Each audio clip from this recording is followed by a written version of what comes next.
शाली दिन है। हम अपने दादा गुरुदेव श्री परमहंस दयाल जी का पावन अवतरण दिवस मनाते हुए और हजूर महाराज जी की चलाई परंपरा अनुसार ये जो प्रभात फेरियों का रात्रि सत्संगों का सिलसिला चल रहा है, तो उसमें आज का दिन ये छठा दिन है और 6 दिनों का पता नहीं चला कैसे ये दिन बीत गए। तो गुरु माई कहते हैं ना कि हमारी जो उमरिया ऐसे ना बीत जाए ना ऐसे ही उमरिया हरि का भजन कमाले। तो हमने जो है हरि का भजन हमारे यहाँ पे ये दिया है और अभी आप भजन श्रवण कर रहे थे, तन मन मेरा रंग गया और ये जीवन कुर्बान है, मेरा सतगुरु मेरी शान है। तो मेरे सतगुरुदेव भगवान के विषय में मैं क्या कहूँ, उनकी आन बान शान वो तो सारे जग में जाहिर है, दुनिया जानती है कि परमहंस दयाल जी क्या। मैं बड़ी कई बार मन में अचंभा होता है कि इतने त्रिलोकी के मालिक श्री परमहंस दयाल जी और वहाँ 150 वर्ष पहले ऐसे ही शाद लिख दिए जो आज घटना है और उन्होंने आज से इतने वर्ष पहले लिख दिया। उन्होंने क्या लिखा कि ये कल युग कैसा होगा, कहते उस वक्त होगा पानी पियो नल का और काम होगा हर कल का। कल का मतलब क्या होता है, पुरजे। हिंदी भाषा में कल को कहा जाता है पुरजों। और आज देखो हर एक चीज जो है पुरजों के द्वारा हो रही है। आजकल तो आप देखो होटलों में कहीं भी अस्पतालों में रोबोट चल रहे, मशीनों के द्वारा ही सब काम हो रहा है। जो आज होना था वो गुरुदेव भगवान ने इतने वर्ष पहले सब कुछ लिख दिया और उन्होंने साथ में ये भी लिख दिया कि इस कल युग में क्या होगा, कल युग केवल नाम आधारा सिमर सिमर नर। इस कल युग में हमारा कल्याण कैसे होगा, सिमरन के द्वारा। जब हम भजन करेंगे तो हमारा कल्याण हो जाएगा। जैसे रात्रि को भी कहा था कि परमात्मा ने तो हमें इतना बख्श दिया। पहले क्या था कि ऋषि मुनि लोग, आपने देखा सतयुग में ऋषि मुनि लोग हजारों वर्ष तप करते थे।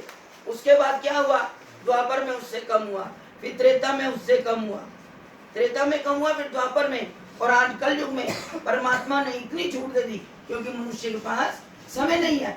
किसी से भी पूछ लो कि हमारे पास वक्त ही नहीं है।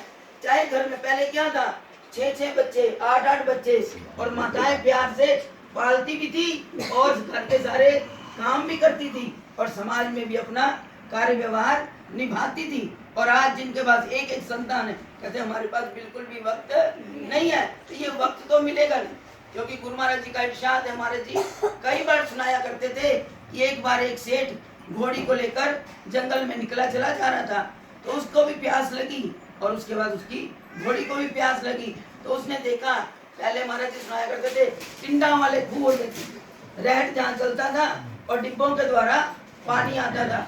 तो जब वो पानी पीने के लिए, उसने तो पानी पी लिया, अब उसने कहा जब वो घोड़ी को लेकर जाए पानी पिलाने के लिए, तो क्या था, वो डोरी डरती थी आवाज से। तो उसने कहा सेठ ने, भैया इस रैट को बंद कर दो, मेरी घोड़ी डरती है, वो पानी नहीं पी रही।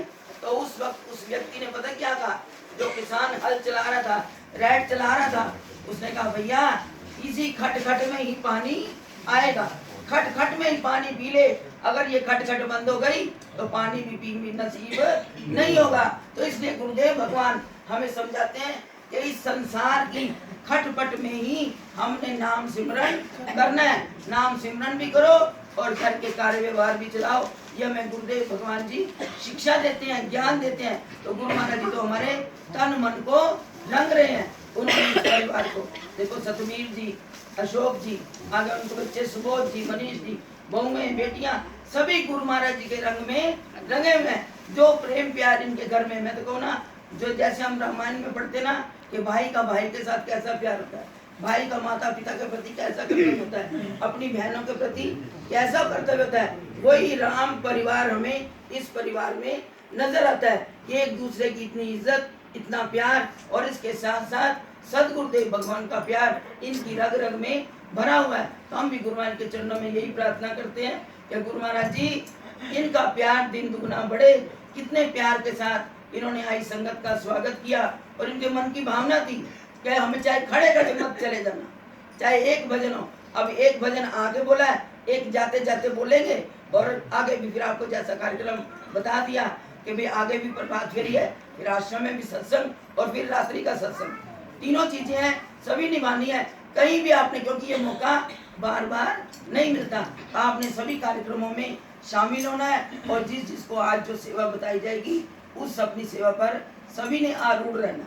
2-3 दिन का वक्त है, अपनी सेवाएं भी करो और गुरु माई के प्रति अपना प्यार भी निभाओ। दुनिया के साथ उस दिन कहते ना, मेरी निभ जाए गुरां दे नाले, मेरी निभ जाए गुरां दे नाले। हमने सतगुरु के साथ निभाना है तो गुरुदेव भगवान के आदेश को भी मानना है। तो मैं गुरु माई के चरणों में अरदास करती हूँ कि जिस प्यार से इस परिवार ने सब संगत को बुलाया, गुरु महाराज जी को अपने घर में विराजमान कराया, संतों का स्वागत किया, गुरु माई के चरणों में यही अरदास है सबकी ओर से और गुरु माई की तरफ से तो आशीर्वाद तो है ही। तो गुरु माई इनका प्यार दिन दुगुना रात चौगुना बढ़ाएं। गुरु महाराज जी अपने भक्ति ज्ञान के रंग में सदा इनको रंगते रहें और ये हमेशा गुरु दरबार की सेवा करते रहे। तो बड़े प्यार के साथ गुरु महाराज जी का जय घोष करें। बोलो जयकारा, बोल मेरे श्री गुरु महाराज की जय, सांचे दरबार की जय, निवासी